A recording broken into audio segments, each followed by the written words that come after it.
So you don't even have to do anything. Someone can just claim that you put a curse on them and it caused their cattle to die, and it would be considered testimony against you, and it would be bad.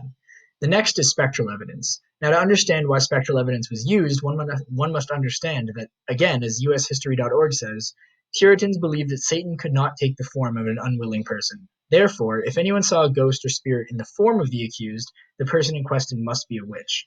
Um, Again, this makes no sense, and it opens the opportunity for people to lie, or for delusional people even to bear false testimony, even if they believed that it was true.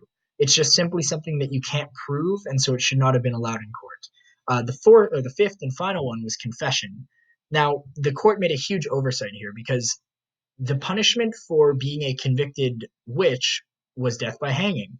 But if you confessed even after you were convicted, you'd only spend a few months in jail.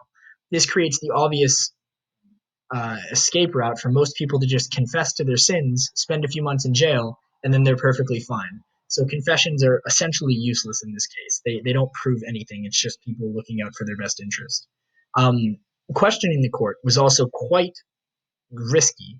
The court was seen as doing God's work, and so anybody who came forward to question the court uh, was seen as the devil trying to interfere with God's work, and it truly just created an oppressive system. One person to note in particular was Cotton Mather, who wrote a letter warning the court about the decision to include the aforementioned five types of evidence.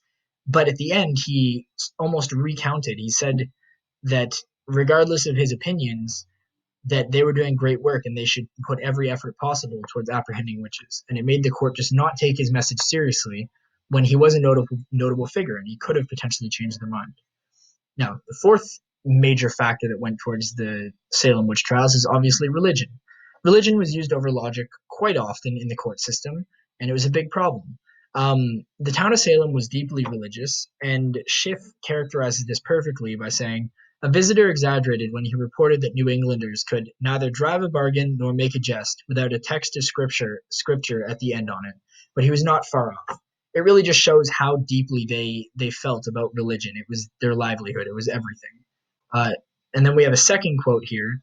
Sorry, I went a bit too fast there.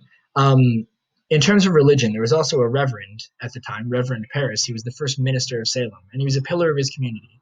Now, when accusations broke out, the first people to accuse others of witchcraft were his daughter and his niece. And so he got on their side, seeing that an outbreak of witches in his community was an opportunity for him to gain a bunch of power. Now, you can see here, as Schiff says, though witchcraft was considered a bad thing, it is hypothesized by Schiff that the discovery of witchcraft in Salem may have even gratified Reverend Paris, the village's minister. Puritans always considered themselves especially holy, and the appearance of the devil in the house of Reverend Paris may have been taken as a sign that the Puritans were on the righteous path, because the devil was trying his hardest to corrupt them. Then Schiff says exactly, "Witchcraft was pretentious, a Puritan favorite. Never before had it broken out in a parsonage. The devil's appearance was nearly a badge of honor, further proof that the New Englanders were the chosen people." Now, again, this just encouraged accusations of witchcraft and made it seem almost like a good thing among them. They wanted to get all the witches because they felt like they were close to God because the devil was really trying to get at them. And it just compounded the entire problem and really made people afraid as well, because even the reverend and everybody else was saying, yeah, there's witches among us. Now, the final one, and the one that is related most to the play The Crucible by Arthur Miller, is personal rivalries. Now, in the events of the Salem witch trials, you can truly see human nature come out, and particularly in the play The Crucible. So it's not possible to know how many of the accusers during the Salem witch trials were lying and which of them actually believed what they were saying. But it is theorized by Rachel Walker that many people in Salem used the accusations of witchcraft against one another for their own personal gain. You can see an example of this in the 1953 play The Crucible by Arthur Miller, when Abigail Williams attempts to separate John Proctor from his wife in an attempt to gain a romantic relationship with him herself, through accusations of witchcraft towards Elizabeth. And you can hear Elizabeth speak of this. "Spoke or silent, a promise is surely made, and she may dot on it now. I am sure she does, and thinks to kill me, then to take my place. It is her dearest hope, John, I know it. There be 1,000 names. Why does she call mine? There be a certain danger in calling